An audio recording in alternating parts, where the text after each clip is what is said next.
നമസ്കാരം. News and views ആരംഭിക്കുന്നു. മുത്തലാഖ് ഇരയോ വേട്ടക്കാരനോ? ഏകീകൃത സിവിൽ കോഡ് അംഗീകരിക്കില്ലെന്ന് മുസ്ലിം സംഘടനകൾ. മുത്തലാഖ് ചൂണ്ടയിൽ കോർത്ത ഇരയാണെന്നും ഇക്കാര്യത്തിൽ മതേതര സംഘടനകളുമായി ചർച്ച നടത്തുമെന്നും ലീഗ് വിളിച്ചു ചേർത്ത മുസ്ലിം സംഘടനകളുടെ യോഗത്തിൽ തീരുമാനം.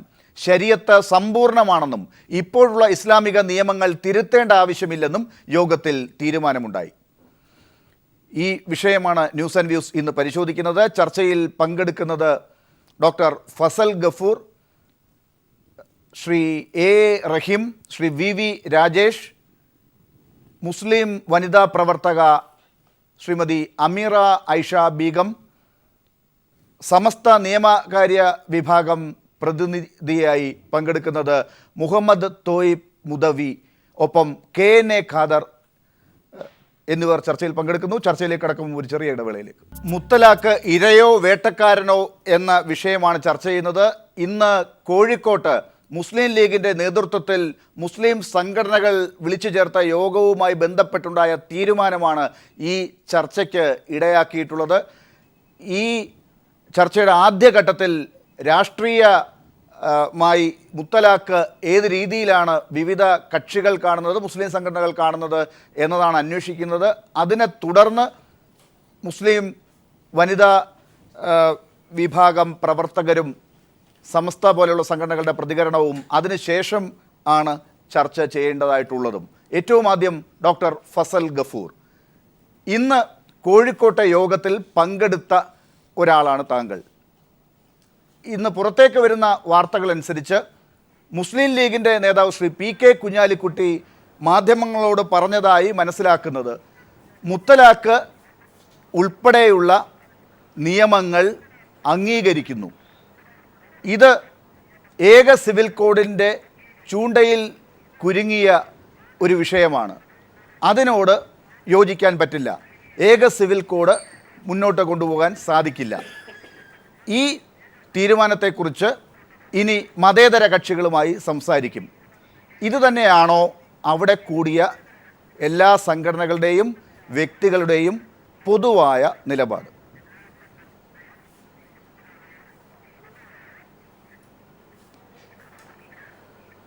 ഇവിടെ കൂടിയ എല്ലാ സംഘടനകളും കോഴിക്കോട് എല്ലാ സംഘടനകളുടെ കൂട്ടായ തീരുമാനം എന്താണെന്ന് വെച്ചിട്ടുണ്ടെങ്കിൽ ഈ വിഷയം ഒരു മുസ്ലിം ഹിന്ദു വിഷയമായിട്ട് ചിത്രീകരിക്കുന്നു. അതിനെ രാഷ്ട്രീയമായിട്ട് ഭാരതീയ ജനതാ പാർട്ടി മുതലെടുക്കുന്നു. അതിനാണ് ചൂണ്ട എന്നുള്ളത് എടുത്തിടാൻ കാരണം. മുത്തലാഖ് എന്നുള്ള വിഷയത്തെ മുന്നിൽ നിർത്തിക്കൊണ്ട് വർഗീയ ധ്രുവീകരണം ഉണ്ടാക്കാൻ വേണ്ടി ശ്രമിക്കുന്നു.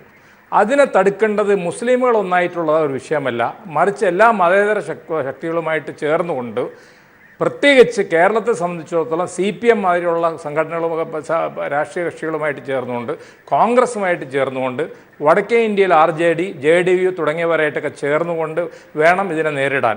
അതിന് വേണ്ടിയിട്ട് മുസ്ലിം സംഘടനകളുടെ നേതാക്കന്മാർ ആ വടക്കേ ഇന്ത്യയിലുള്ള വിവിധ മുഖ്യമന്ത്രിമാരും പാർലമെൻ്ററി പാർട്ടി നേതാക്കന്മാരുമായിട്ടും ചർച്ച ചെയ്യേണ്ടതാണ്. അത് ചർച്ച ചെയ്തതിന് ശേഷം ഇതിലെ അപകടങ്ങൾ അവരെ പറഞ്ഞ് മനസ്സിലാക്കേണ്ടതാണ്. നാലാമത്തെ വിഷയം, മുത്തലാഖ് പോലുള്ള വിഷയങ്ങൾ മുസ്ലിം സംഘടനകളിൽ തമ്മിൽ അഭിപ്രായ വ്യത്യാസങ്ങൾ ഉണ്ടെങ്കിൽ തൽക്കാലത്തേക്ക് അഭിപ്രായ വ്യത്യാസങ്ങൾ നിലനിൽക്കട്ടെ. ആ നിലനിന്നുകൊണ്ട് തന്നെ ആ അഭിപ്രായ വ്യത്യാസങ്ങൾ പിന്നെ ഒരു പറ്റിയ സാഹചര്യത്തിൽ നമുക്ക് ചർച്ച ചെയ്ത് ഒരു തീരുമാനം ഉണ്ടാക്കുക.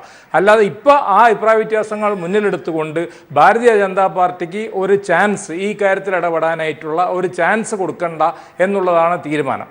അപ്പോൾ ഇതിനൊരു വർഗീയ ഇഷ്യൂ ആയിട്ട് കാണേണ്ടതായിട്ട് ആവശ്യമില്ല.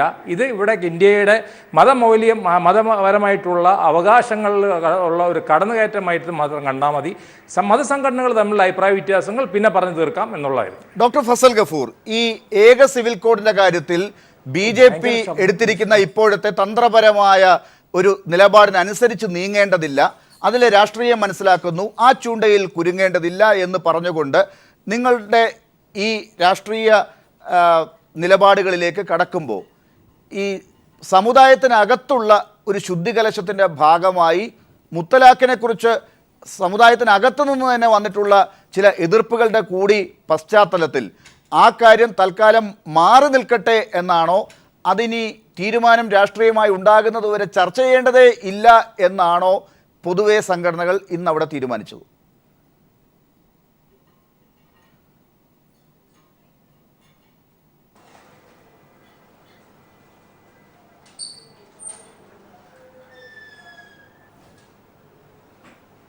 ഹലോ ഡോക്ടർ ഫസൽ ഗഫൂർ പറഞ്ഞോളൂ. ഹലോ,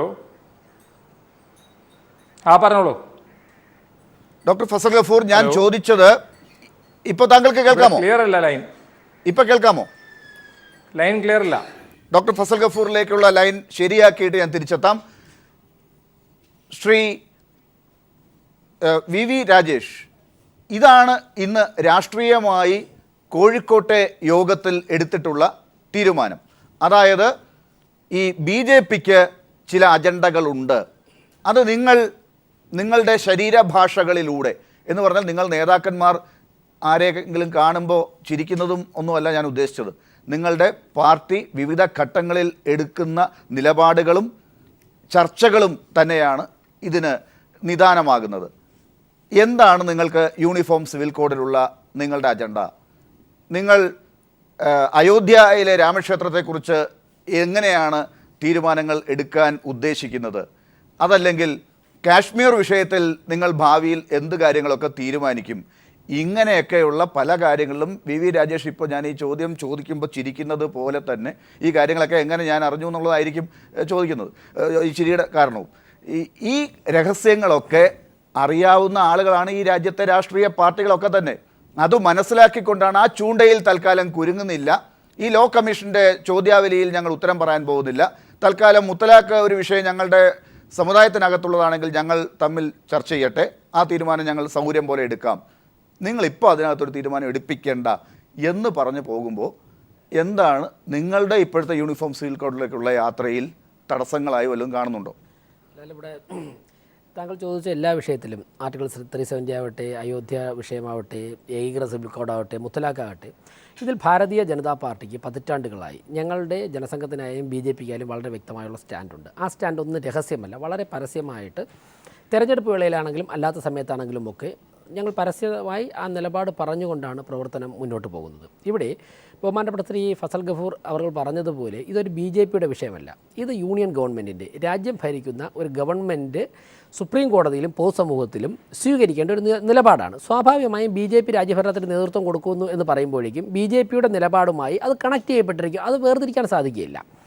ഇത് യൂണിയൻ ഗവൺമെൻറ് എടുക്കുന്ന ഒരു തീരുമാനം എന്നുള്ള നിലയ്ക്ക് കാണുക എന്നുള്ളതാണ് എനിക്ക് തുടക്കത്തിൽ പറയേണ്ടത്. ഒരു രാഷ്ട്രീയ വിരോധത്തിൻ്റെയോ രാഷ്ട്രീയയുടെ അന്ധതയുടെയോ സമീപത്തിൽ BJP കേന്ദ്രം ഭരിക്കുന്നത് കൊണ്ട് ഗവൺമെൻറ് ഓഫ് ഇന്ത്യ ഇടപെടുന്ന ഒരു കാര്യങ്ങളും ഞങ്ങൾ സഹകരിക്കില്ല. ഒരു ക്രിയേറ്റീവ് ഡിസ്കഷൻ വരട്ടെ, ഒരു ഹെൽത്തി ഡിസ്കഷൻ വരട്ടെ. പ്രത്യേകിച്ച് മുത്തലാഖ് വരുമ്പോഴേക്കും മുസ്ലിം സമുദായത്തെ ബാധിക്കുന്ന പ്രശ്നമായതുകൊണ്ട്, ഒരു സെൻസിറ്റീവ് ഇഷ്യൂ ആയതുകൊണ്ട് കൂടുതൽ പ്രാധാന്യം മുസ്ലിം സമുദായത്തിൻ്റെ ഉള്ളിൽ നിന്ന് തന്നെ പ്രാധാന്യം വരട്ടെ, സുപ്രീം കോടതി തീരുമാനമെടുക്കട്ടെ. ഈ ഒരു രീതിയിൽ കാര്യത്തെ കാണണം എന്നാണ് എനിക്ക് പറയാനുള്ളത്. BJP കാഴ്ചപ്പാടുണ്ട്, അതവിടെ നിൽക്കട്ടെ. ഗവൺമെൻറ് ഓഫ് ഇന്ത്യയുടെ ഈ മുന്നോട്ടുള്ള സുപ്രീം കോടതിയുടെ മുൻപാകെ നിലനിൽക്കുന്ന കേസുമായി ബന്ധപ്പെട്ട് ഇന്ത്യ ഗവൺമെൻറ് സ്വീകരിക്കുന്ന ഈ നിലപാടിൽ ഈ പ്രൊസീജിയറിൽ മുസ്ലിം ലീഗിനും മുസ്ലിം സമുദായത്തിനും കോൺട്രിബ്യൂട്ട് ചെയ്യാൻ പറ്റുന്ന കാര്യങ്ങളെക്കുറിച്ചാണ് ചർച്ച ചെയ്യുന്നത്. രാജേഷ്, ഈ പറഞ്ഞ കാര്യത്തിൽ സാങ്കേതികമായി മാത്രം കാണാൻ സാധിക്കില്ല. കാരണം ഇപ്പോൾ നിയമ കമ്മീഷൻ തന്നെ ഒരു ചോദ്യാവലി പുറത്തിറക്കിയതിനകത്ത് മുത്തലാഖിനെ കുറിച്ചുള്ള ചോദ്യങ്ങളുണ്ട്. ആ ചോദ്യങ്ങളോട് ഉത്തരം പറയേണ്ടത് ഇന്ത്യയിലെ എല്ലാ ജനങ്ങളുമാണ്, മുസ്ലിം സമുദായത്തോട് മാത്രം ചോദിക്കുന്ന ചോദ്യമല്ല അത്. അപ്പോൾ ഇങ്ങനെയുള്ള കാര്യങ്ങൾ BJP പോലെ ഒരു സർക്കാർ കഴിഞ്ഞ കാലങ്ങളിലെ സർക്കാരിൻ്റെ തുടർച്ചയായി മാത്രം ഭരണപരമായ ഒരു തുടർച്ചയായി മാത്രം പോയിക്കൊണ്ടിരിക്കുന്നത് പോലെയാണ് എന്ന് പറഞ്ഞു വെച്ചതുകൊണ്ടായില്ലല്ലോ. ഈ പ്രവൃത്തിയിൽ അത് കാണാത്തത് കൊണ്ട് സംശയമുണ്ടാകും മുസ്ലിം സമൂഹങ്ങൾക്ക്. അതുകൊണ്ട് അവർ പറയുന്നു മുത്തലാഖിൽ പ്രശ്നങ്ങളുണ്ട്, അത് ഞങ്ങൾ ചർച്ച ചെയ്യാം, പിന്നീട് ആകട്ടെ. പക്ഷേ ഇപ്പോൾ ഈ BJPയുടെ തന്ത്രത്തിൽ ഞങ്ങൾ വീഴില്ല. അല്ല, ഞാൻ മുസ്ലിം സമുദായത്തിൽ നിന്ന് കൂടുതൽ ചർച്ച വരട്ടെ എന്ന് പറയുന്നത് ലീഗിൻ്റെ ഇന്നത്തെ മീറ്റിങ്ങുമായിട്ട് ഡിപ്പെൻഡ് ചെയ്ത് ഡിസ്കഷൻ ആരംഭിച്ചത് കൊണ്ടാണ്. മറിച്ച് മുസ്ലിം സമുദായത്തിലല്ല, ഇന്ത്യയിലെ എല്ലാ വിഭാഗം ജനതയുടെയും പ്രശ്നങ്ങൾ ചർച്ച ചെയ്യേണ്ടത്, പരിഹരിക്കേണ്ടത് എല്ലാ വിഭാഗം ജനങ്ങളും ചേർന്നാണ്. സതി സമ്പ്രദായം നിർത്തലാക്കാൻ വേണ്ടി ഹിന്ദു സമുദായ രജപുത്രർ മാത്രമാണ് നീക്കം നടത്തിയെന്നുള്ള അഭിപ്രായമൊന്നും എനിക്കില്ല. മാത്രവുമല്ല, ഇന്ന് കോഴിക്കോട് ചേർന്ന ശ്രീ ബഹുമാനപ്പെട്ട ഫസൽ ഗഫൂർ ഉൾപ്പെടെയുള്ളവർ പങ്കെടുത്ത, അല്ലെങ്കിൽ ലീഗാണ് ഇന്ത്യയിലെ മുഴുവൻ മുസ്ലിം സമുദായത്തിൻ്റെയും വോയിസ്, അല്ലെങ്കിൽ അത് പറയുവാനുള്ള അവകാശപ്പെട്ടവരാണെന്നുള്ള അഭിപ്രായമൊന്നും ഞങ്ങൾക്കില്ല. ലക്ഷം ഇപ്പോൾ സുപ്രീം കോടതിയിൽ കേസ് ഫയൽ ചെയ്തിരിക്കുന്നത് മുസ്ലിം സമുദായത്തിൽപ്പെട്ട വനിതകളാണല്ലോ. അതോടൊപ്പം തന്നെ സോഷ്യൽ മീഡിയയിൽ നോക്കിക്കഴിഞ്ഞാൽ വിദ്യാസമ്പന്നരായിട്ടുള്ള ഒരുപാട് ചെറുപ്പക്കാരായിട്ടുള്ള മുസ്ലിം വനിതകൾ തന്നെ ഈ മുത്തലാഖുമായി ബന്ധപ്പെട്ട് അവരുടെ അഭിപ്രായം പറഞ്ഞിട്ടുണ്ട്. അപ്പോൾ മുസ്ലിം ലീഗ് നിങ്ങൾ എന്തിനാണ് ഈ മുത്തലാഖിൽ തന്നെ കയറി പിടിക്കുന്നത്? ഇപ്പോൾ ഈ മുസ്ലിം സമുദായത്തിനകത്ത് ഇത്തരത്തിൽ ഒരു തർക്കമുണ്ട് എന്നുള്ളത് നിങ്ങൾക്ക് മാത്രമല്ല എല്ലാവർക്കും അറിയാം. പക്ഷെ ആ കാര്യം നിങ്ങളുടെ ഒരു അജണ്ടയിലേക്ക് എത്തിച്ചേരുന്നതിന് സഹായകരമാകുമെന്ന് കരുതി അതിനെ ഒന്ന് ആളി കത്തിക്കാനാണോ നിങ്ങൾ ഇപ്പോൾ ഈ പ്രശ്നത്തിൽ മുത്തലാഖിൽ ഒരു ചർച്ച ഉണ്ടാക്കുന്നത്? അല്ലല്ല, ഇത് ഈ ഗവൺമെന്റ് കൊണ്ടുവന്നതല്ലോ. സുപ്രീം കോടതിയിൽ ഒരു മാറ്റർ കിടക്കുമ്പോഴേക്കും സെൻട്രൽ ഗവൺമെന്റിന് നോട്ടീസ് വന്നു കഴിഞ്ഞാൽ സെൻട്രൽ ഗവൺമെന്റിന്റെ സ്റ്റാൻഡ് പറയണം എന്ന് വരുന്ന സാഹചര്യത്തിൽ ഗവൺമെന്റിന് സ്റ്റാൻഡ് വ്യക്തമാക്കണ്ടേ? BJP ആണ് ഭരിക്കുന്നത് എന്ന് കരുതി സ്റ്റാൻഡ് വ്യക്തമാക്കാൻ സാധിക്കില്ല. ഇതെല്ലാം കൂടെ ഒരുമിച്ച് വരുമ്പോൾ മാത്രമാണ് സുപ്രീം കോടതിയിൽ കേസുകൾ വരുന്നതും അതിനെക്കുറിച്ചുള്ള ചർച്ച വരുന്നതും ഗവൺമെന്റ് സ്റ്റാൻഡും ഒക്കെ ആദ്യമായിട്ടല്ലല്ലോ നമ്മൾ ചർച്ച ചെയ്യുന്നത്. ഈ പറയുന്ന ലോ കമ്മീഷന്റെ തീരുമാനങ്ങളും ചോദ്യാവലിയും ഒക്കെ ഇതേ കാലഘട്ടത്തിൽ തന്നെ വരുന്നു. ആ ലോ കമ്മീഷനിലുള്ള അംഗങ്ങളെ കുറിച്ച് തന്നെ ഈ സമൂഹങ്ങൾക്ക് പരാതിയുണ്ട്. ഞാൻ നേരത്തെ ചോദിച്ച പോലെ ഒറ്റ ഉത്തരം പറയാവുന്നതാണ്. ആ ചോദ്യത്തിനകത്തുള്ള മുസ്ലിം സമുദായത്തെ ബാധിക്കുന്ന മുത്തലാഖിനെ ബാധിക്കുന്ന ചോദ്യം എന്തിന് എല്ലാവരും ഉത്തരം പറയണം? എല്ലാ സമുദായങ്ങൾക്കും എങ്ങനെ ഉത്തരം പറയാൻ സാധിക്കും? തീർച്ചയായും ഇപ്പോൾ ശബരിമലയെ സംബന്ധിച്ച് കാര്യത്തിൽ ഇസ്ലാമിക സമൂഹത്തിൽപ്പെട്ടപ്പോൾ ഞാനും നമ്മുടെ റഹീം ഒരുപാട് അഭിപ്രായം പറഞ്ഞിട്ടുണ്ടല്ലോ. അങ്ങനെ ചോദിക്കാൻ സാധിക്കില്ലല്ലോ. ക്രൈസ്തവ സമുദായത്തിൽ നിലനിൽക്കുന്ന അനാചാരങ്ങളെക്കുറിച്ച് അവരുടെ പാർട്ടീഷനെ കുറിച്ച് നമ്മളെല്ലാവരും അഭിപ്രായം പറയുന്നുണ്ടല്ലോ. ശ്രീ വി രാജേഷ് ഇതൊരു ചർച്ചയിൽ പറഞ്ഞാൽ പോലെ ഇപ്പോൾ ഡോക്ടർ ഫസൽ ഗഫൂർ നാളെ ശബരിമലയിൽ എല്ലാ സ്ത്രീകളെയും കയറ്റണമെന്ന് പറഞ്ഞാൽ എന്തായിരിക്കും ഇവിടെ സംഭവിക്കാനുള്ളത്? ഞാൻ പറയേണ്ടതില്ലല്ലോ. ഒന്നും സംഭവിക്കില്ല. ഡോക്ടർ ഫസൽ ഗഫൂറിന് അദ്ദേഹത്തിന്റെ അഭിപ്രായം പറയാനുള്ള സ്വാതന്ത്ര്യമുണ്ട്. ആ അഭിപ്രായം നടപ്പിലാവുമോ ഇല്ലേ എന്നുള്ളത് രണ്ടാമത്തെ വിഷയം. ഇക്കാര്യങ്ങളെ നിങ്ങൾ ഈ പറഞ്ഞ പോലെ മുത്തലാഖിനെ കുറിച്ചുള്ള കാര്യങ്ങൾ ഇങ്ങനെ വെറുതെ ഒരു ചർച്ചയ്ക്ക് വേണ്ടി ഇങ്ങനെ ചോദ്യാവലിയിൽ ഇട്ടത് മാത്രമാണ്. ഇത് നടപ്പിലാവുകയോ ഇല്ലയോ എന്ന് നിങ്ങൾക്ക് ഉറപ്പില്ല. അല്ലല്ല, അഭിപ്രായ സ്വരൂപം വരട്ടെ. എല്ലാവരും അതിനെ അഭിപ്രായം പറഞ്ഞു. ഞാൻ മാനുഷികപരം ഭയപ്പെട്ടെന്ന് ഒരു സർക്കാരിന് മുമ്പോട്ട് പോകാൻ സാധിക്കില്ലല്ലോ. അല്ലെ, കാലാനുസൃതമായ അപവാദ പ്രചരണങ്ങൾ വരും, അല്ലെന്നുണ്ടെങ്കിൽ ചിലയിടത്ത് വെല്ലുവിളി ഉണ്ടാകും എന്ന് കരുതിയിട്ട് തിരഞ്ഞെടുക്കപ്പെട്ട ഒരു ഗവൺമെന്റിന് മുന്നോട്ട് പോകാതിരിക്കാൻ നിങ്ങൾക്ക് ഭയമില്ല എന്ന് കാണിക്കലാണോ ഈ നടപടികളിലൂടെ നിങ്ങൾ ഉദ്ദേശിക്കുന്നത്? നിങ്ങൾ ആരോടാണ് ഈ ഞങ്ങളെ പേടിപ്പിക്കേണ്ട, ഞങ്ങൾക്ക് ഭയമില്ല എന്ന് പറഞ്ഞുകൊണ്ടിരിക്കുന്നത്? ഈ വിഷയത്തിൽ മുസ്ലിം സമൂഹത്തോടാണോ നിങ്ങളുടെ ഈ പറച്ചിൽ? അല്ല, മുസ്ലിം സമൂഹത്തിന്റെ നാവ് മുസ്ലിം ലീഗാണ് എന്നിവിടെ ആരാ അംഗീകരിച്ചത്? ഒരു മുസ്ലിം ലീഗിൽ പ്രവർത്തിയേക്കാൾ കൂടുതൽ ഡോക്ടർ ഫസൽ ഗഫൂർ മുസ്ലിം ലീഗിൽപ്പെട്ട ആളല്ല. ഈ ഇന്ന് അവിടെ പങ്കെടുത്ത പലരും മുസ്ലിം ലീഗിൽപ്പെട്ടവരല്ല. മുസ്ലിം ലീഗ് നേതാക്കളും അഭിപ്രായം പറഞ്ഞു എന്നേ ഉള്ളൂ. മുസ്ലിം ലീഗിന് ഒരു രാഷ്ട്രീയം ഉണ്ടാകാം. ആ വിഷയം നമ്മൾ ചർച്ച ചെയ്യണം. നിങ്ങളുടെ ഇപ്പോഴത്തെ പ്രശ്നം ഈ ഇന്ന് കേരളത്തിലെ മുസ്ലിം സംഘടനകളുടെ അഭിപ്രായമായി ഈ വന്നിരിക്കുന്നത് മുസ്ലിം ലീഗിന്റെ രാഷ്ട്രീയമാണ് എന്നാണോ? മുസ്ലിം ലീഗിന് എല്ലാ വിഷയത്തിലും അവരുടെ ഇപ്പോൾ മുത്തലാഖിൻ്റെ കാര്യം വന്നപ്പോൾ തന്നെ ലീഗ് വളരെ അഡ്വാൻസ് ആയിട്ട് അവരുടെ രാഷ്ട്രീയം അവർ മുന്നോട്ട് വെച്ചു. കനകമലയിൽ നിന്നും തീവ്രവാദികളെ പിടിച്ചപ്പോഴേക്കും മുസ്ലിം ലീഗ് വളരെ വ്യക്തമായിട്ട് അവരുടെ രാഷ്ട്രീയം മുന്നോട്ട് വെച്ചു. ഇവിടെ ഒരു ഏറ്റവും രസകരമായ ഒരു കാര്യം, മുസ്ലിം ലീഗിലുള്ളതിനേക്കാൾ മുസ്ലിം സമുദായത്തിൽപ്പെട്ടവർ അംഗങ്ങളായിട്ടുള്ള പാർട്ടിയാണ് ഭാരതീയ ജനതാ പാർട്ടി. വേണമെങ്കിൽ സംസ്ഥാന തലത്തിൽ കണക്കുകൾ നിരത്താനും പേരുകൾ പറയാൻ ഞാൻ തയ്യാറാണ്. ഏത് കോളിലൂടെ ആയാലും മുസ്ലിം ലീഗിലുള്ളതിന് ഞാൻ അഭിമാനത്തോടെ ചാനൽ ചർച്ചയിൽ പറയുന്നു, മുസ്ലിം ലീഗിലുള്ളതിനേക്കാൾ കൂടുതൽ മുസ്ലിം സമുദായത്തിൽ പ്പെട്ടവർ BJP-യിൽ അംഗങ്ങളായിട്ടുണ്ട്. അതുകൊണ്ട് തന്നെ നമ്മുടെ ചർച്ചാ വിഷയം BJP-യിൽ എത്ര മുസ്ലിങ്ങൾ ഉണ്ട് എന്നുള്ളതല്ല. ഞാൻ തിരിച്ചു വരാം.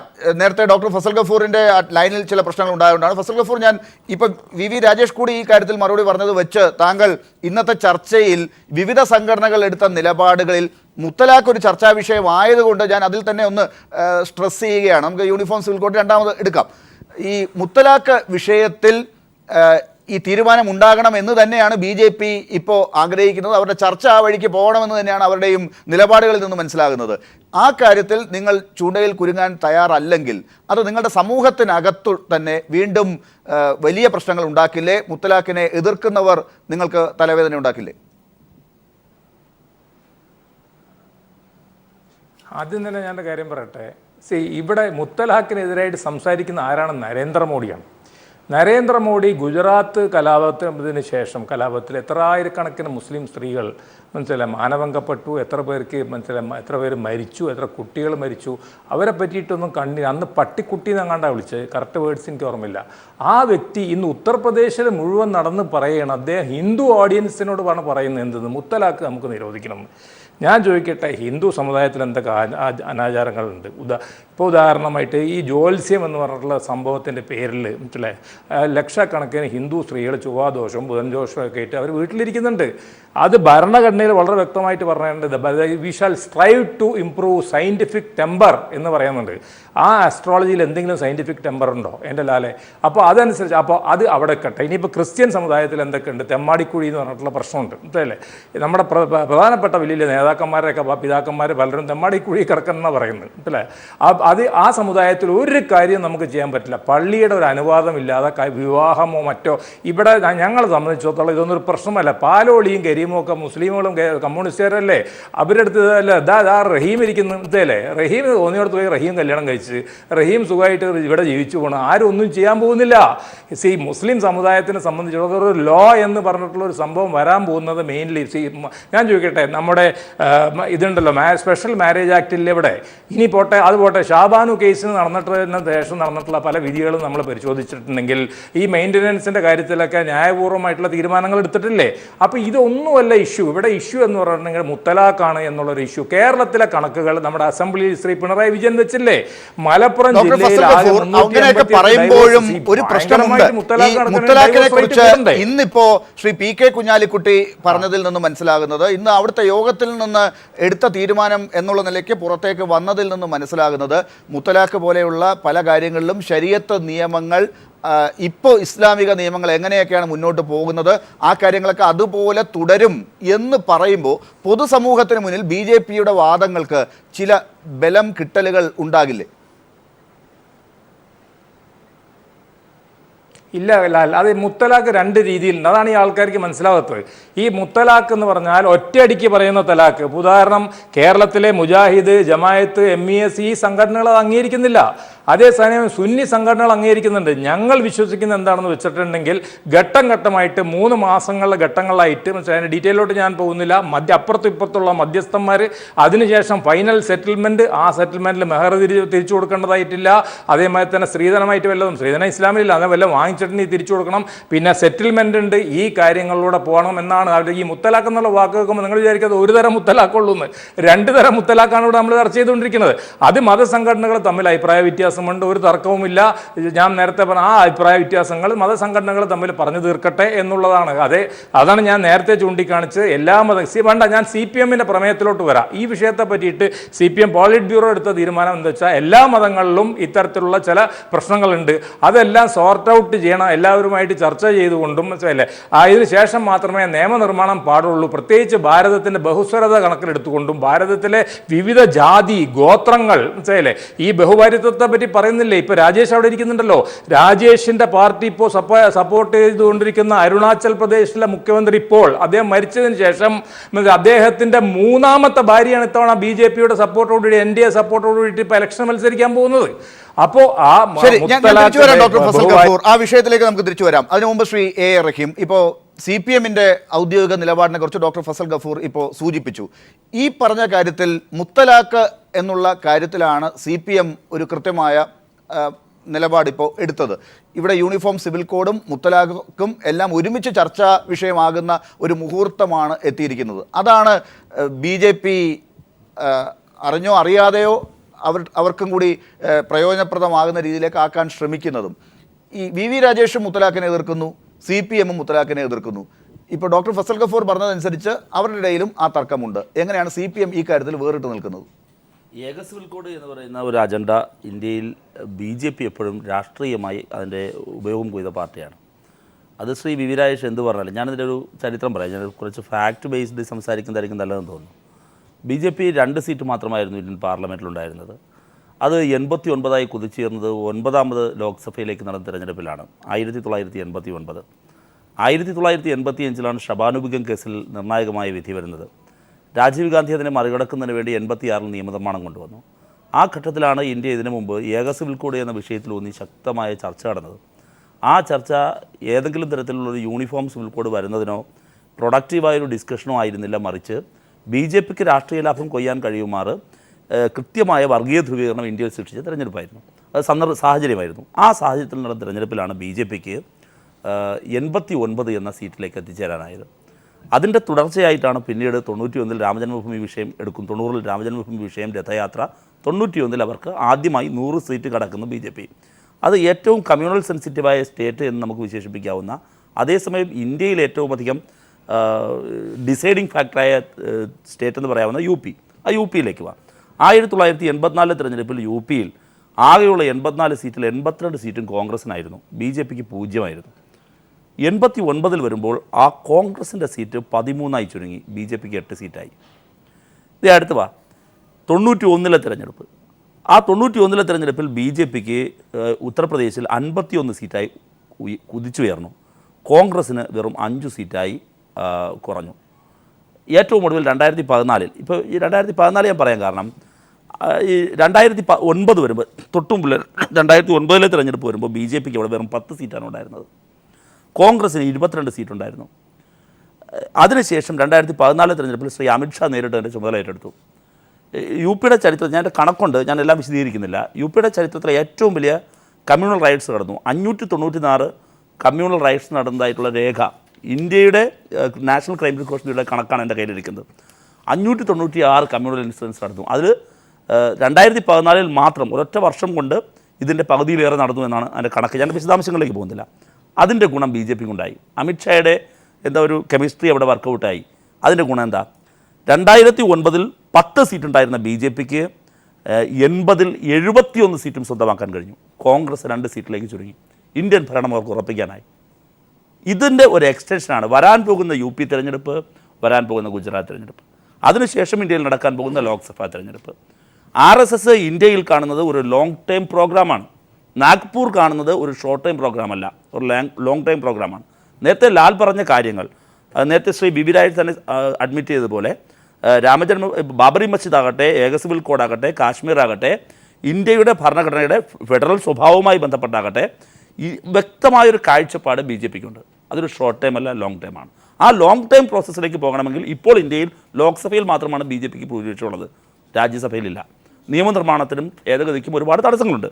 അടുത്ത ഒരു 10 അതിനപ്പുറത്തേക്കൊരു ഇയർ, ഇപ്പോൾ പറയുന്നുണ്ടല്ലോ, മോദിതന സ്വപ്നം കാണുന്ന ഒരു ഇയറിലേക്ക് പോകണമെങ്കിൽ, ഒരു ഡ്രീമിലേക്ക് ബി ജെ പിക്ക് ഡ്രൈവ് ചെയ്യണമെങ്കിൽ യാതൊരു സംശയവും വേണ്ട, ശക്തമായൊരു കമ്മ്യൂണൽ പോളറൈസേഷൻ ഇന്ത്യയിൽ ഉണ്ടാക്കാതെ ബി ജെ പിക്ക് ക്ലച്ച് പിടിക്കാനാകില്ല. അതായത് മുസ്ലിം സമുദായത്തിനകത്ത് പോലും ഇത്തരത്തിൽ ചില സംഘർഷങ്ങൾ ഉണ്ടാക്കി, അവരുടെ ഇടയിലും അങ്ങനെയല്ല.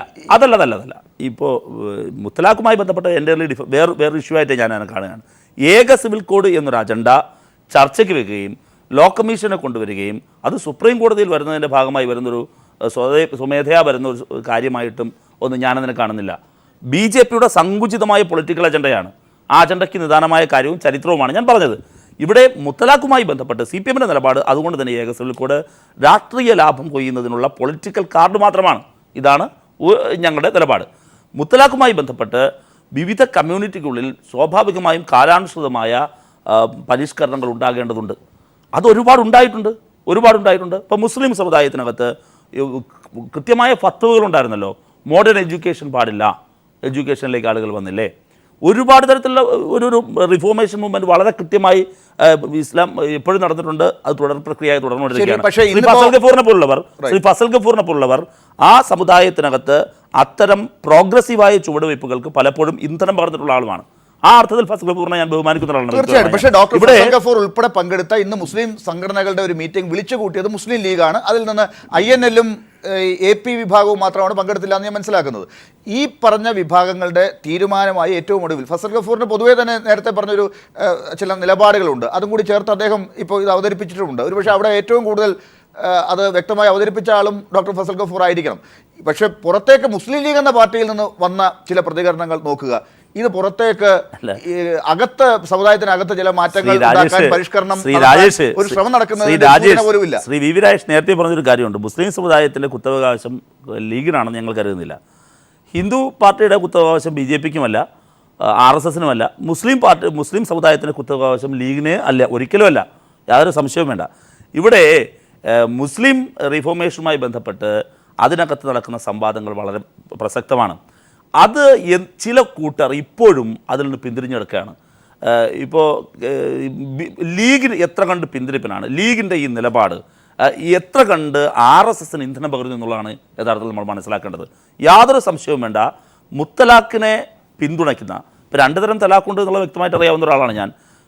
ഈ പറയുന്ന മുത്തലാഖ് എന്ന് പറയുന്ന ട്രിപ്പിൾ തലാഖിനെ പിന്തുണയ്ക്കുകയും ട്രിപ്പിൾ തലാഖ് പാടില്ല എന്ന് പറയുന്നത് അനിസ്ലാമികമാണെന്ന് വാദിക്കുകയും ചെയ്യുന്നവർ യാതൊരു സംശയവും വേണ്ട BJPക്ക് വെള്ളമൊഴിച്ചു കൊടുക്കുകയാണ്. അത് മുസ്ലിം സമുദായത്തിനകത്തുള്ള വളരെ വളരെ പ്രോഗ്രസീവായിട്ട് ഇപ്പോൾ കടന്നു വന്നിരിക്കുന്ന മുസ്ലിം സ്ത്രീകളുണ്ട്. ഇപ്പോൾ എഡ്യൂക്കേഷൻ മുസ്ലിം സ്ത്രീകളുടെ ഇടയിൽ വളരെ വലുതായിട്ട് വന്നിട്ടുണ്ട്. മോഡൽ എഡ്യൂക്കേഷൻ, പ്രൊഫഷണൽ എഡ്യൂക്കേഷനിൽ നല്ല റേറ്റിംഗ് ഉണ്ട്. ഇവിടെയെല്ലാം തന്നെ മുസ്ലിം സ്ത്രീകളെ ഇപ്പോഴും ഇരുട്ടിൻ്റെ മറവിൽ നിർത്താനുള്ള സങ്കുചിതമായ ശ്രമം അത് ആ സമുദായത്തിനകത്ത് നടക്കുന്നുണ്ട്. അത് ഇത് രണ്ടാണ്. രണ്ടായി തന്നെ അത് വിലയിരുത്തണമെന്ന അഭിപ്രായമുണ്ട്. ഇത് രണ്ടിലും CPIM വളരെ കൃത്യമായ അഭിപ്രായമുണ്ട്. ഇപ്പോൾ 85 അന്ന് നിയമം കൊണ്ടുവന്നപ്പോൾ 86 നിയമം തെറ്റായിപ്പോയി എന്ന് അഭിപ്രായം പറഞ്ഞ പാർട്ടിയാണ് CPIM. അന്ന് ഒരുപാട് പഴിഞ്ഞങ്ങൾ കേൾക്കേണ്ടി വന്നിട്ടുണ്ട്. ഞങ്ങളിപ്പോഴും പറയുന്നു, ഇത് മുത്തലാഖുമായി ബന്ധപ്പെട്ട് മുത്തലാഖ് എന്നുള്ളത് അപരിഷ്കൃതമാണ്. മുത്തലാഖ് എന്ന് പറയുന്നത് മുസ്ലിം സ്ത്രീകളുടെ പുരോഗമനപരമായ എല്ലാ പ്രവണതകളുടെയും തടസ്സം നിൽക്കുന്നതുമാണ്. അത് പുനഃപരിശോധിക്കേണ്ടതാണ്, അത് നിർത്തലാക്കേണ്ടതാണ്, യാതൊരു സംശയവും വേണ്ട. പക്ഷേ അതേസമയം ഏക സിവിൽ കോഡുമായി ബന്ധപ്പെട്ട് BJP മുത്തലാഖിൽ പറയുന്നൊരു കാര്യം വളരെ രസകരമായി ശ്രീ ഫസൽ ഗഫൂറൂടെ പറഞ്ഞു. അത് തന്നെയാണ് എനിക്ക് ആവർത്തിക്കാനുള്ളത്.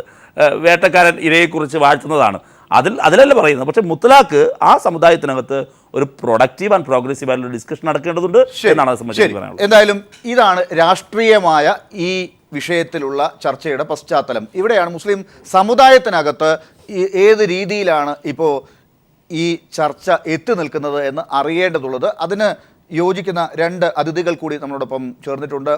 മലപ്പുറം സ്റ്റുഡിയോയിൽ മുഹമ്മദ് തോയിബ് മുദവിയും ഒപ്പം തൃശ്ശൂർ സ്റ്റുഡിയോയിൽ ശ്രീമതി അമീറ ഐഷ ബീഗവും. ഏറ്റവും ആദ്യം ശ്രീമതി അമീറ ഐഷ ബീഗം, എന്താണ് ഇപ്പോഴത്തെ അവസ്ഥ?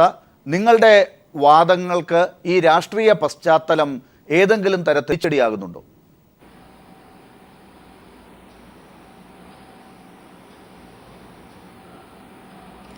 രാഷ്ട്രീയ പശ്ചാത്തലം തീർച്ചയായും തിരിച്ചടിയാകുന്നുണ്ട് എന്നുള്ളത് കൊണ്ടാണ് മുസ്ലിം സംഘടനകൾ ഇന്റേണൽ റിഫോംസ് ആവശ്യപ്പെടുമ്പോൾ പോലും ഞങ്ങളുടെ കാര്യത്തിൽ ഞങ്ങൾ തീരുമാനിച്ചോളാം എന്ന് പലരും പിന്നാക്കം പോയതായിട്ട് മനസ്സിലാക്കാൻ കഴിയുന്നുണ്ട്.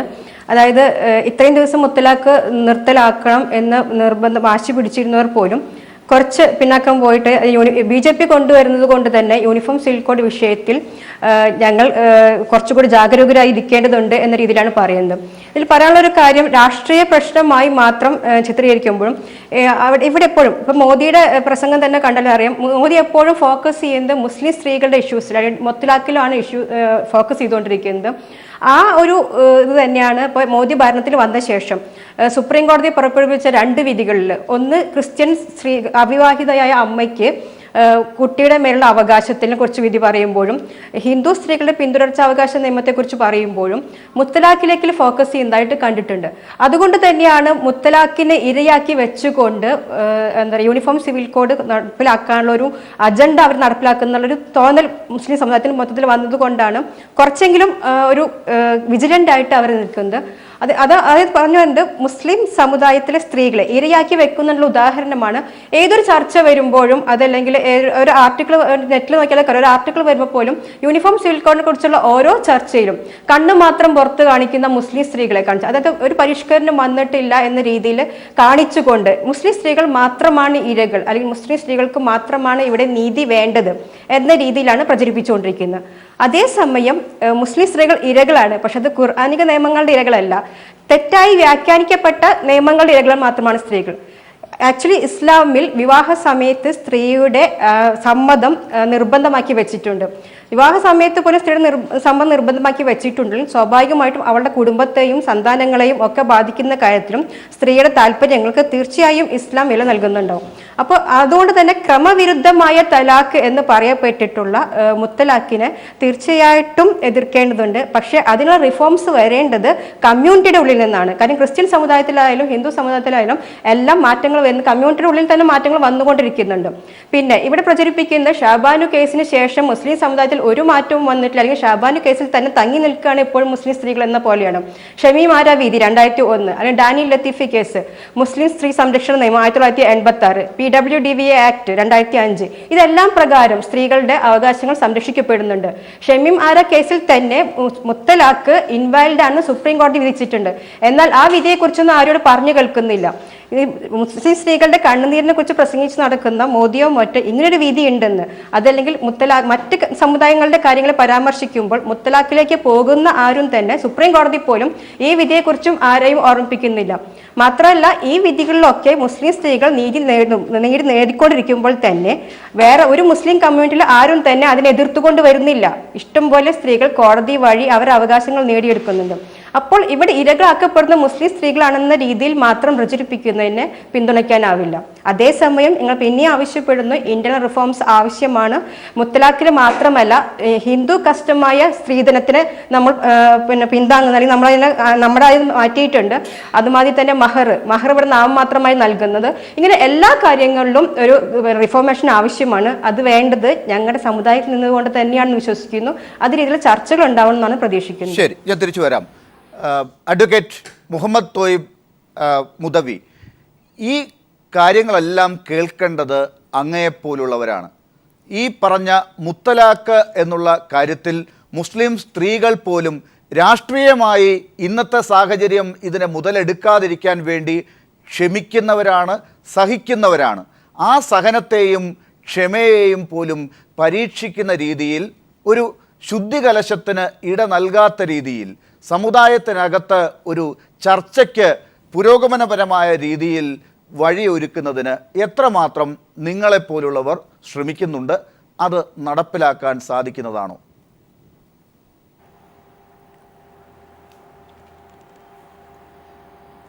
ഈ ത്വലാഖ് എന്നുള്ളത് അള്ളാഹു ഏറ്റവും അധികം ദേഷ്യപ്പെട്ടിട്ടുള്ളൊരു കാര്യമാണ്. ഈ ത്വലാഖിലേക്ക് എത്തുന്നതിന് മുമ്പ് ഒരുപാട് നടപടിക്രമങ്ങൾ ഇസ്ലാമിൽ പാലിക്കേണ്ടതുണ്ട്. ആദ്യം കൺസീലിയേഷൻ നടത്തണം, പരസ്പര ഉപദേശ നിർദ്ദേശങ്ങൾ നൽകണം. അതിനുശേഷം കിടപ്പറയിൽ അല്പം മാറി നിന്ന് നോക്കണം. അതിനുശേഷം ഭർത്താവിൻ്റെയും ഭാര്യയുടെയും ഭാഗത്ത് നിന്ന് ഓരോ പ്രതിനിധികൾ വെച്ചുകൊണ്ട് ചർച്ച നടത്തണം. ഇങ്ങനെയൊക്കെ ഒരുപാട് കടമ്പകൾ കടന്നതിന് ശേഷം മാത്രമാണ് ഒന്നാമത്തെ ത്വലാഖിലേക്ക് കടക്കുന്നത്.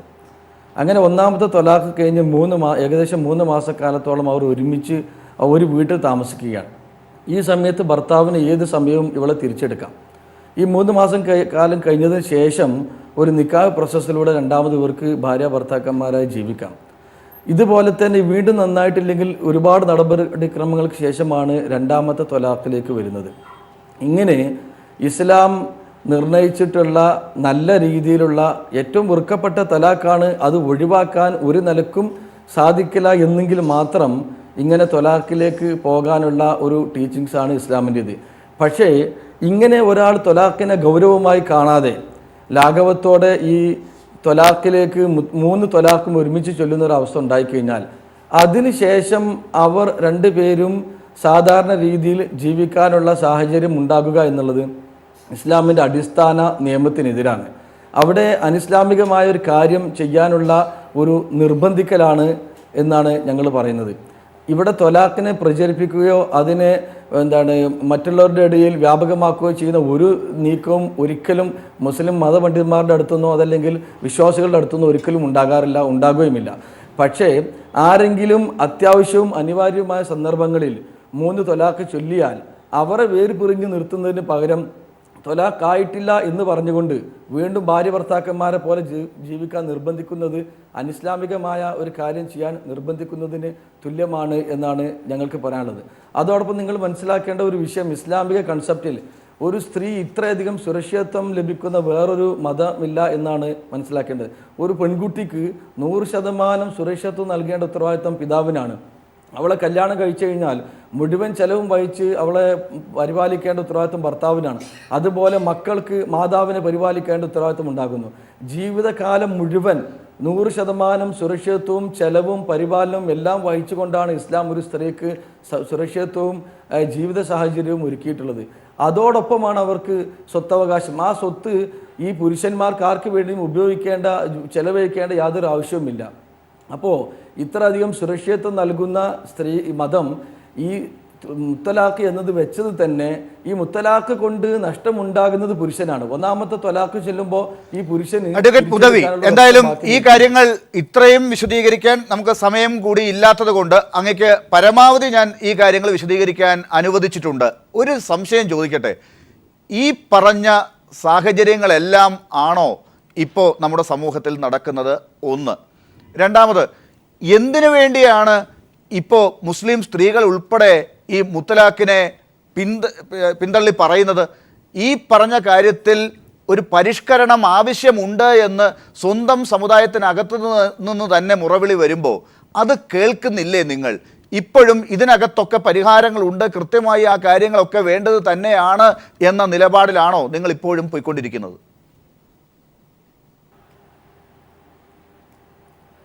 ഇസ്ലാമിൻ്റെ നിയമങ്ങൾ ദൈവികമാണ്. അത് ഒന്ന് മറ്റൊന്നിനോട് ബന്ധപ്പെട്ട് കിടക്കുന്നതും പരിപൂർണവുമാണ്. അതിൽ മനുഷ്യൻ്റേതായ മാറ്റം വരുത്തലും ഭേദഗതികളും ഒരിക്കലും സാധ്യമല്ല.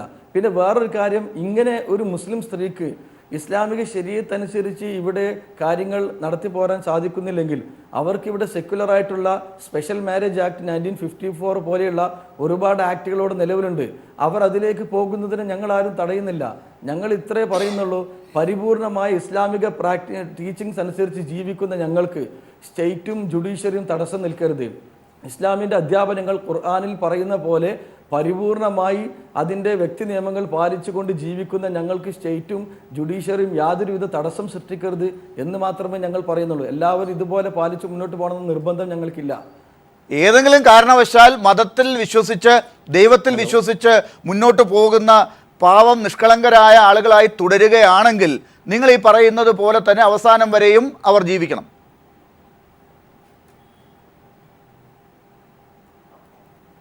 അവസാനം വരെയും ജീവിക്കേണ്ട. ഇവിടെ ഈ നിക്കാഹ് എന്നുള്ളത് ഒരു കോൺട്രാക്റ്റാണ്.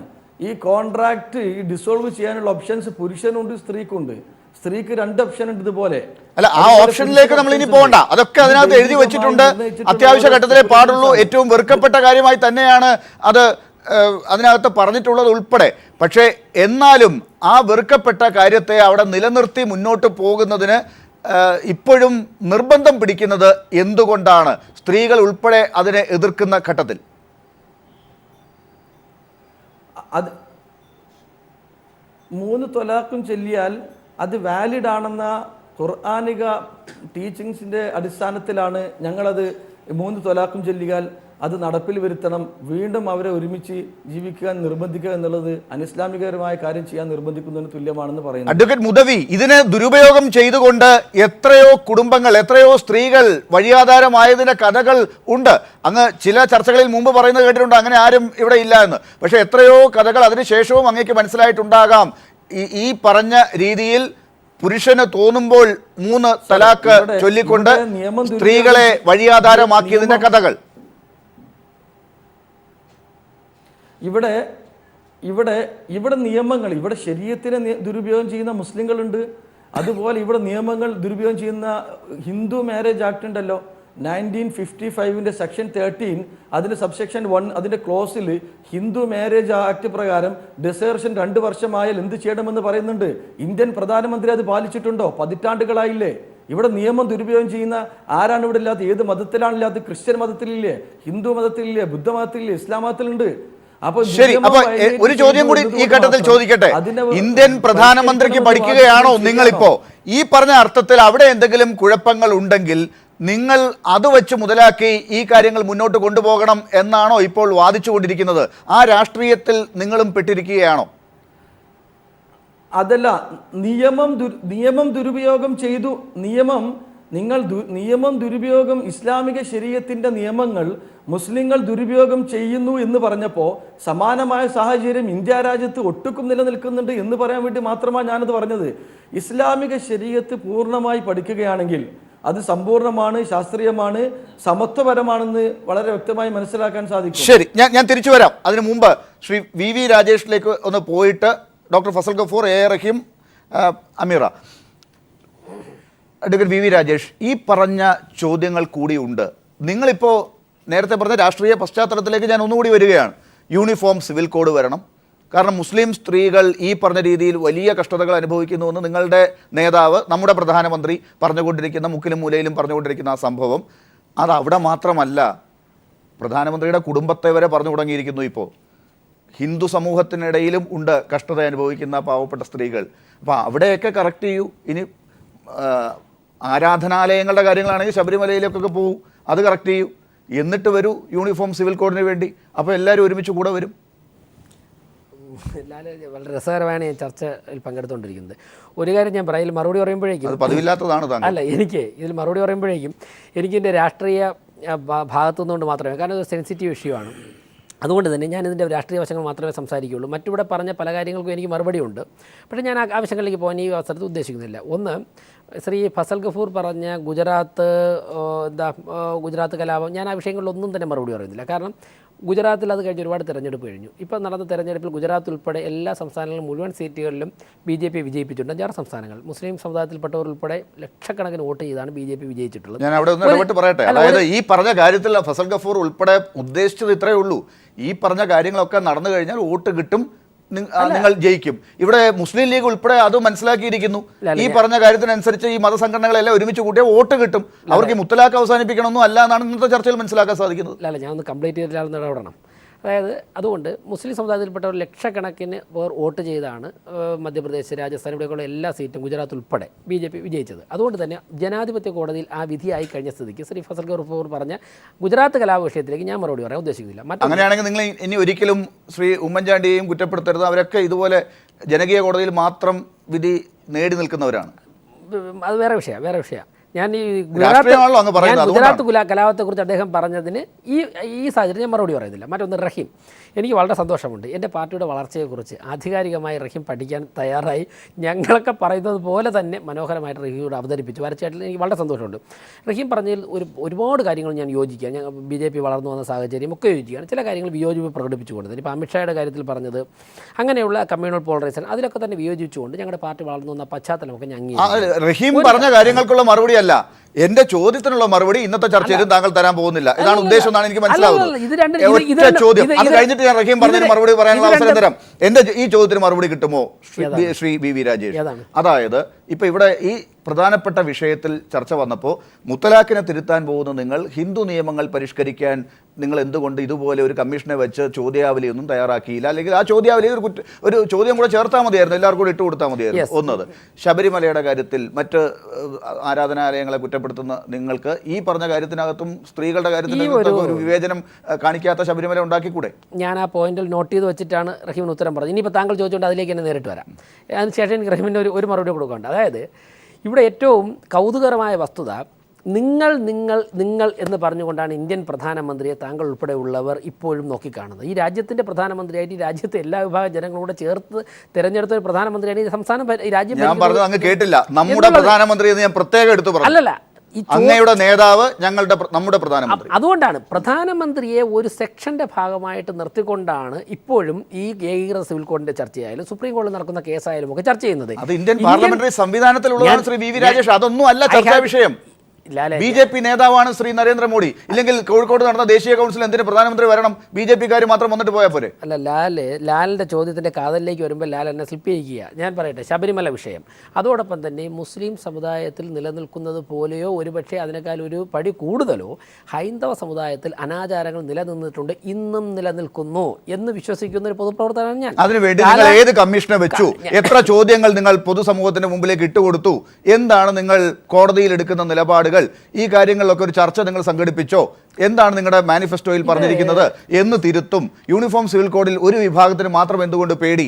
ഉത്തരങ്ങൾ പറയൂ. അല്ല, ഞാൻ കംപ്ലീറ്റ് ചെയ്തിട്ട് താങ്കൾ ചോദിക്കണം, അല്ലെങ്കിൽ ഇത് ബുദ്ധിമുട്ടാവും ചർച്ച മുമ്പോട്ട് പോകാനായിട്ട്. ഹിന്ദു സമുദായത്തിൽ ഇനി ലാൽ ഇടപെട്ട് കഴിഞ്ഞാൽ ലാലിൻ്റെ ചോദ്യം മാത്രമേ ഉണ്ടാവുള്ളൂ, ഞാൻ കേട്ടുകൊണ്ടിരിക്കാം. ഹിന്ദു സമുദായത്തിൽ ഇത്തരത്തിലുള്ള അനാചാരങ്ങൾ നിലനിൽപ്പുണ്ട്. ഒരു കോടതിയിൽ ഒരു കേസ് വരുമ്പോൾ ഗവൺമെൻറ് മുൻപാകെ ഓരോ സാഹചര്യത്തിനും ഓരോ വിഷയം വരുമ്പോഴാണ് ഗവൺമെൻറ്റിന് തീരുമാനമെടുക്കേണ്ടി വരുന്നത്, ഗവൺമെൻറ് പബ്ലിക് ഒപ്പീനിയൻ കളക്ട് ചെയ്യേണ്ടി വരുന്നത്. ഇപ്പോൾ നെറ്റ് ന്യൂട്രാലിറ്റിയുടെ ഒരു വിഷയം വന്നപ്പോഴാണ് ചോദ്യാവലി അയച്ചു കൊടുക്കേണ്ടി വന്നത്. ഇപ്പോൾ സുപ്രീം കോടതിയിൽ കേസ് വന്ന സാഹചര്യത്തിൽ ഞാൻ ചോദിക്കട്ടെ, ശബരിമലയിൽ സ്ത്രീകളെ, സെൻസിറ്റീവായ ഇഷ്യൂ ആണ്, സ്ത്രീകളെ ശബരിമലയിൽ പ്രവേശിപ്പിക്കണം എന്നുള്ള വിഷയത്തിൽ ചർച്ച വന്നപ്പോൾ അത് ഡിബേറ്റബിൾ ആണ് എന്നുള്ള നിലപാട് സ്വീകരിച്ച പ്രസ്ഥാനമാണ് രാഷ്ട്രീയ സ്വയംസേവക സംഘം RSS. ഗുരുവായൂരിൽ ഒരുപാട് കാലം നിങ്ങൾ ചെയ്ത് കാണിക്കേണ്ടവരാണ്, ഭരിക്കുന്ന പാർട്ടിയുടെ പ്രതിനിധികളാണ്. മറ്റുള്ളവർക്ക് ഡിബേറ്റ് ചെയ്യാം, നിങ്ങൾക്കത് ചെയ്യാൻ പറ്റുന്ന സ്ഥലത്താണ് നിങ്ങൾ ഇരിക്കുന്നത്. നിങ്ങൾ അത് എന്തുകൊണ്ട് ചെയ്യുന്നില്ല എന്നാണ് അറിയേണ്ടത്. സുപ്രീം കോടതി മുമ്പാകെ ശബരിമല കേസ് വീണ്ടും വരാൻ പോവുകയല്ലേ? വരുന്ന സമയത്ത് കേന്ദ്ര ഗവൺമെന്റ് നിലപാട് പറയും. ശരി, സുപ്രീം കോടതിയിൽ മുത്തലാഖ് പോലുള്ള കാര്യങ്ങൾക്ക് നേരെയും ചോദ്യങ്ങളുണ്ടല്ലോ, അത് അവിടെ തീർക്കട്ടെ എന്ന് എന്തുകൊണ്ട് നിങ്ങൾ തീരുമാനിച്ചില്ല? നിങ്ങൾ എന്തുകൊണ്ടാണ് ഈ ലോ കമ്മീഷൻ ഇത് അവതരിപ്പിക്കും? കുറച്ചുകൂടെ ഒരു ഉത്തരവാദിത്തോടെ അവതരിപ്പിക്കൂ. സുപ്രീം കോടതിയിൽ രാജ്യം ഭരിക്കുന്ന ഗവൺമെന്റ് നിലപാട് വ്യക്തമാക്കണ്ടേ? Government notice. ഞാൻ അതല്ല പറഞ്ഞത് ശ്രീ രാജേഷ്, ഉത്തരം എന്റെ ചോദ്യം കേൾക്കുന്നില്ല. നിയമ കമ്മീഷന്റെ ചോദ്യാവലിക്കകത്ത് എന്തുകൊണ്ട് മുത്തലാഖ് കടന്നു കയറി ഈ പറഞ്ഞ ഹിന്ദു സമൂഹത്തിന്റെ കാര്യങ്ങൾ വന്നില്ലല്ലോ? ഇതേപോലെ തർക്കങ്ങൾ അവിടെ ഉണ്ടല്ലോ. നാളെ വരില്ല എന്ന് നിങ്ങൾക്ക് പറയാൻ സാധിക്കുമോ? ഈ ഒരു സാഹചര്യത്തിൽ കോമൺ സിവിൽ കോഡിനെ കുറിച്ച് ഡിസ്കഷൻ വന്നപ്പോഴേക്കും ലോ കമ്മീഷൻ ക്വസ്റ്റ്യനെ അറിയിച്ചു, what is wrong in it? ലാലെ ഭയന്നുകൊണ്ടോ ഭീരുത്വത്തോടെ ഒരു ഗവൺമെന്റിനെ നയിച്ചുകൊണ്ട് മുന്നോട്ട് പോകാൻ സാധിക്കില്ല. ചില സെൻസിറ്റീവ് വിഷയങ്ങളിൽ ഒരു ഗവൺമെന്റ് സ്റ്റാൻഡ് എടുക്കേണ്ടതായിട്ടുണ്ട്, പബ്ലിക് ഒപ്പീനിയൻ കളക്ട് ചെയ്യേണ്ടതായിട്ടുണ്ട്. എതിരഭിപ്രായങ്ങൾ വരുമെന്ന് കരുതി ഞങ്ങൾ BJP നേതാക്കന്മാരായിപ്പോയി, ഈ ഗവൺമെന്റ് BJP ആയിപ്പോയി എന്ന് കരുതിയിട്ട് ഒളിച്ചോടാൻ സാധിക്കും? അങ്ങനെയൊന്നും ഒളിച്ചോടാൻ സാധിക്കില്ല. പക്ഷേ ശ്രീ റഹീം, നരേന്ദ്രമോദി ഇത് ചെയ്യുന്നതിനെയാണ് ഞാൻ പറഞ്ഞത് ഈ ലോങ് ടേം അജണ്ട RSSനുണ്ട്, BJPക്കുണ്ട് എന്ന് റഹീം പറയുന്നു. ഉണ്ട്. ഈ രാജ്യത്തെക്കുറിച്ച് ലോങ് ടേം അജണ്ടയുണ്ട്. ഞാൻ പറയാം, ലോങ് ടേം അജണ്ട ഉള്ളത് കൊണ്ടാണ് ഒരു 1925 ആരംഭിച്ച പ്രസ്ഥാനം 100 വർഷം ആവുന്നതിന് മുമ്പ് തന്നെ ഇന്ത്യയിൽ വളരെ വലിയൊരു ശക്തിയായി മാറി. അല്ലല്ല, ഞങ്ങളുടെ എന്താണ് നിങ്ങളുടെ സ്വപ്നം? നിങ്ങളുടെ ലോങ് ടൈം സ്വപ്നം, നിങ്ങളുടെ ഡ്രൈവ് എങ്ങോട്ടാണ്? പറയട്ടെ. നാഷണൽ റീകൺസ്ട്രക്ഷൻ ത്രൂ മാൻ മേക്കിംഗ്. അതായത് നമ്മുടെ ഭാരതത്തിന് ബ്രിട്ടീഷുകാർ വരുന്നതിന് മുമ്പ് തന്നെ വളരെ ഒരു സംസ്കൃതി ഉണ്ടായിരുന്നു, വളരെ ഒരു നല്ലൊരു ജീവിതചര്യ ഉണ്ടായിരുന്നു. ഞാൻ കംപ്ലീറ്റ് ചെയ്തിട്ട് റഹീം ഏറ്റുമുട്ടാനല്ല, താങ്കൾ ചോദിച്ചതിന് മറുപടി അതെ താങ്കൾ ചോദിച്ചതിന് മറുപടി പറഞ്ഞോട്ടെ. ഏത് രാജ്യമായാലും ഇന്ത്യൻ ഭരണഘടന ഉണ്ടാകുന്നതിന് മുൻപ് തന്നെ വിദേശ രാജ്യങ്ങളിൽ നിന്നും മിഷണറി പ്രവർത്തനത്തിനും കച്ചവടത്തിനും ഒക്കെ ഇവിടെ വന്ന മതപ്രചരണത്തിനുൾപ്പെടെ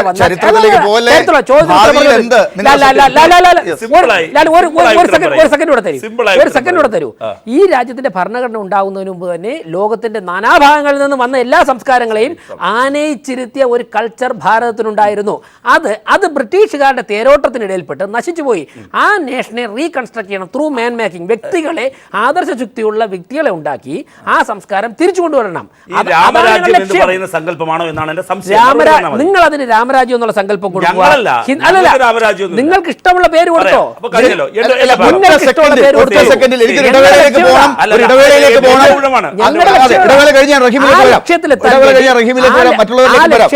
രാജേഷ്, പെട്ടെന്ന് ഒറ്റ സെക്കൻഡിൽ, താങ്കൾക്ക് ഒരു 10 സെക്കൻഡിൽ ഈ പറഞ്ഞ കാര്യത്തിന്, അതായത് നിങ്ങൾ ഈ പറയുന്ന സ്വപ്നം, ഇപ്പൊ ഈ പറഞ്ഞുകൊണ്ടിരുന്ന ബ്രിട്ടീഷുകാർ കയറി നിരങ്ങിയതിനെയൊക്കെ തിരുത്താൻ പോകുന്നു എന്ന് പറഞ്ഞാൽ റീകൺസ്ട്രക്ഷനിലൂടെ വരാൻ പോകുന്നത് അയോധ്യയിൽ രാമക്ഷേത്രം, മുത്തലാഖ് ഇല്ലാത്ത ഒരു മുസ്ലിം സമൂഹം, ആർട്ടിക്കിൾ 370 വലിച്ചു മാറ്റുക, ഇതൊക്കെയാണ്. നിങ്ങൾ മുസ്ലിം ഹിന്ദു എന്നുള്ള ചർച്ചയൊക്കെ മാറ്റി. ഈ മൂന്ന് കാര്യങ്ങളാണോ നാഷണൽ ഞാൻ പറഞ്ഞത്? അല്ലയോ? താങ്കൾ അല്ലല്ല, വൺ വേർഡ് ക്വസ്റ്റ്യൻ ഒന്നും അല്ല, താങ്കൾ പറയാൻ പറ്റില്ല. ലാൽ, ഞാൻ പറഞ്ഞ ഈ നാഷണൽ റീകൺസ്ട്രക്ഷൻ ജനമനസ്സുകളിൽ ചിരപ്രതിഷ്ഠ നേടിക്കൊണ്ട് ജനാധിപത്യത്തിന്റെ മാർഗത്തിലൂടെ നടപ്പിലാക്കുക. അവിടെ ഹിന്ദുവും മുസ്ലിമും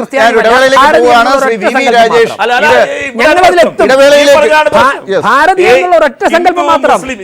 ഹിന്ദു മുസ്ലിം ക്രിസ്ത്യാനല്ല, ഈ വ്യത്യാസങ്ങളൊന്നുമില്ലാത്ത വിചാരധാരയിൽ താങ്കൾ അവിടെ റഹീമിന് പള്ളിയിൽ പോകാം, ചർച്ചിൽ പോകാം, മോസ്കിൽ പോകാം, എനിക്ക് അമ്പലത്തിൽ പോകാം, ഒരിടത്ത് പോകാതിരിക്കാം. ഹിന്ദു എന്ന ഒരൊറ്റ വികാരത്തിലും ഒരൊറ്റ ഭാരതീയൻ, അതിന് ഞങ്ങൾ ഹിന്ദു എന്നുള്ള വികാരം കൊടുക്കുന്നു. താങ്കൾ വേറെ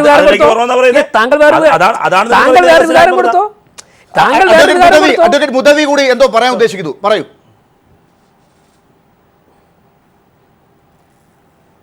സർ, ഈ ലോ കമ്മീഷന്റെ കാര്യം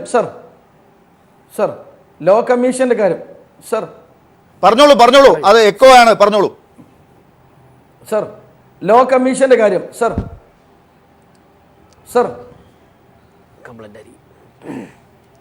ഹലോ സർ.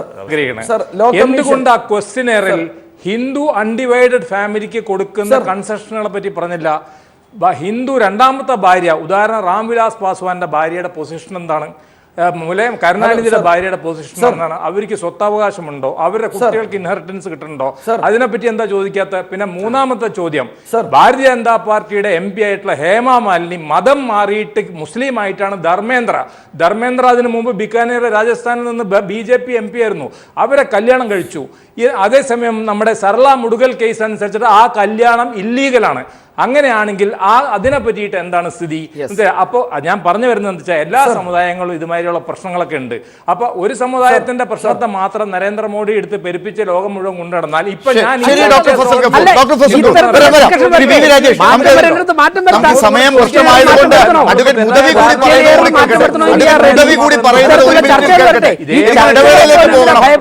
ഒരു ഇടവേളയിലേക്ക് പോകണം. ഫസൽ ഗഫൂർ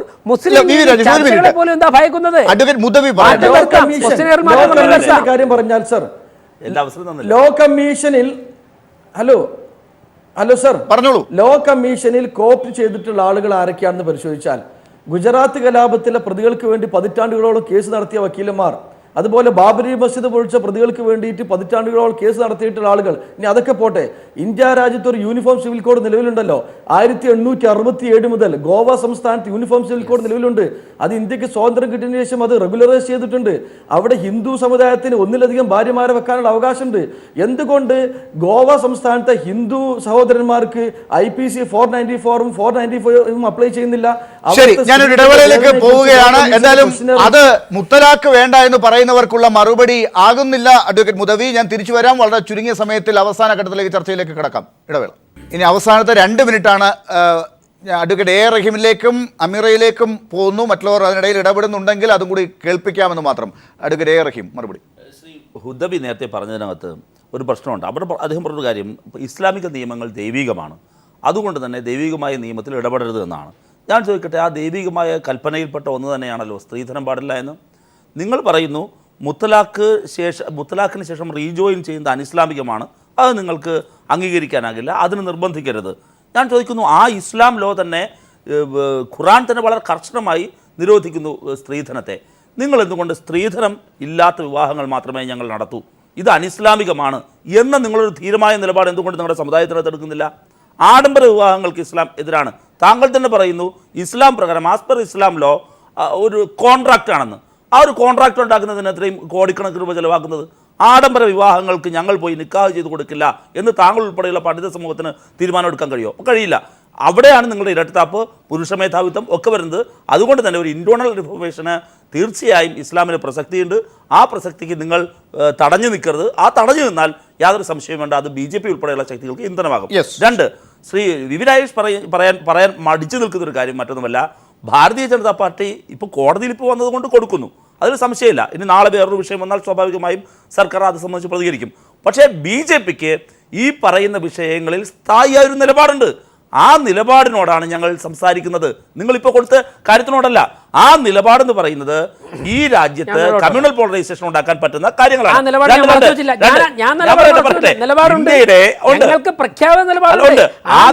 നിങ്ങൾ ആ നിലപാടിലൂടെ സംസാരിച്ചാൽ മതി. ശ്രീലാൽ, ഞാൻ പറയട്ടെ, നിങ്ങൾ മറച്ചു വെക്കുന്നില്ല എന്ന് പറയുമ്പോൾ അത് ഇന്ത്യയുടെ സെക്കുലർ ഇന്ത്യ എന്ന് പറയുന്ന കോൺസെപ്റ്റിന് എതിരാണ്. ഇതാണ് ഞങ്ങൾ പറയുന്നത്.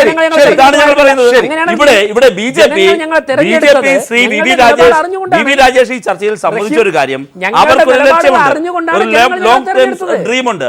ആ ലോങ് ടേം ഡ്രീം എന്ന് പറയുന്നത് ഈ രാജ്യത്ത് ഒരു സെക്കുലർ കാഴ്ചപ്പാടുള്ള ഇന്ത്യൻ ഭരണഘടന അംഗീകരിക്കുന്ന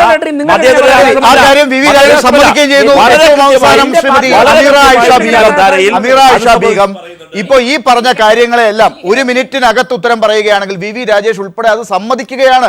അവർ വളരെ സോഫ്റ്റായി അവർക്ക് ആ അജണ്ടയുണ്ടെന്നും നിലപാടുണ്ടെന്നും സമ്മതിക്കുന്നു. അപ്പൊ നിങ്ങളുടെ ഈ മുത്തലാഖ് വിഷയം പോലെയുള്ള കാര്യങ്ങൾ മറ്റ് മതസമൂഹങ്ങളിലും ഉണ്ട്, ഹിന്ദു മതസമൂഹങ്ങളിലും ഉണ്ട് എന്നൊക്കെ പറയുമ്പോൾ അതിനെ കൂടി അഭിമുഖീകരിക്കുന്ന രീതിയിൽ വലിയ സ്ത്രീ പ്രശ്നമാണ് ഇത് എന്ന് പറഞ്ഞുകൊണ്ടുള്ള സമരത്തിന് നിങ്ങൾ ഇറങ്ങേണ്ട സാഹചര്യമല്ലേ? ഇത് മുസ്ലിം സമുദായത്തിനകത്ത് മാത്രം നിൽക്കേണ്ടതാണോ?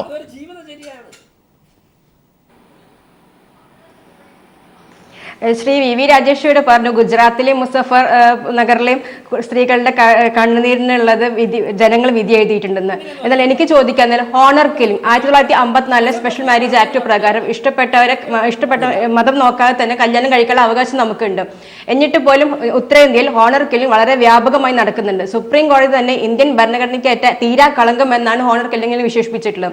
2007 കണക്ക് പ്രകാരം കർണാടകയിൽ 23,000-ഓളം ദേവദാസികൾ നിൽക്കുന്നുണ്ട്. സ്വന്തം നാടിന്റെ വരൾച്ച മാറ്റാനായിട്ട് സ്വന്തം പെൺമക്കളുടെ കന്യകാത്വം വിൽക്കേണ്ട അവസ്ഥയിലാണ് അവിടുത്തെ മാതാപിതാക്കൾ. ആ സ്ത്രീകളുടെ കണ്ണുനീരിനെ കുറിച്ച് ഇവിടെ ആരും പറയുന്നില്ല. അതൊരു സ്ത്രീധനം ഏറ്റവും കൂടുതൽ നിലനിൽക്കുന്നത് ഹിന്ദു കമ്മ്യൂണിറ്റിയിലാണെന്നും 95% സ്ത്രീപീഡന മരണങ്ങൾ സംഭവിക്കുന്നതും ഹിന്ദു കമ്മ്യൂണിറ്റിയിലാണെന്നും സ്റ്റാറ്റിസ്റ്റിക്സ് വന്നിട്ടുണ്ട്. അതേമാതിരി തന്നെ ചൈൽഡ് ബ്രൈഡ്സ് 10 വയസ്സിന് താഴെയുള്ള പെൺകുട്ടികൾ ഏറ്റവും അധികം കല്യാണം കഴിച്ചു പോകുന്നത് ഹിന്ദു സമുദായത്തിലാണ്. ഇനി ഒരുപാട് ഇഷ്യൂസ് നിലനിൽക്കുമ്പോൾ തന്നെ ഭാരതീയ ജനതാ പാർട്ടിയുടെ പ്രകടന പത്രികയിൽ പറഞ്ഞത് നല്ല ഭാരതീയ പാരമ്പര്യങ്ങളുമായി സംയോജിപ്പിച്ചുകൊണ്ട് നിയമം കൊണ്ടുവരുന്നതാണ്. വീണ്ടും പുതിയ പോയിന്റുകൾ വരുന്നുണ്ട്. വി രാജേഷ് ഒക്കെ അത് ആവശ്യപ്പെട്ട് തുടങ്ങിയിരിക്കുന്നു. പക്ഷേ സമയം അനുവദിക്കുന്നില്ല. എന്തായാലും മുത്തലാഖാണോ ഇര, അല്ലെങ്കിൽ വേറെ ആരെങ്കിലും ആണോ ഇര, മുത്തലാഖ് വേട്ടക്കാരനാണോ എന്നുള്ള ചോദ്യത്തിനേക്കാൾ അപ്പുറം സ്ത്രീ സമൂഹമാണ് എവിടെയും ഇര. അത് ഹിന്ദു സമൂഹത്തിലും മുസ്ലിം സമൂഹത്തിലും ഒരുപോലെ പ്രശ്നങ്ങൾ ഉണ്ടാക്കുന്നുണ്ട് എന്നുള്ളിടത്തേക്ക് വലിയ ചർച്ചകൾ വരേണ്ടിയിരിക്കുന്നു. അതിൻ്റെ പേരിൽ ഒരു സമുദായത്തിനകത്ത് മാത്രം ചർച്ച നടന്നാൽ മതി എന്ന് ഭരണകൂടം തീരുമാനിക്കാനും സാധിക്കുകയില്ല. അതിൻ്റെ രാഷ്ട്രീയമാണ് വരും കാലങ്ങളിൽ ചർച്ച ചെയ്യപ്പെടുക. വളരെ നന്ദി ഈ ചർച്ചയിൽ പങ്കെടുത്തതിന് doctor Fazal Gafoor, advocate A Rahim, advocate V Rajesh, Shrimati Ameera Aisha Begum, Muhammad Thoyib Hudawi,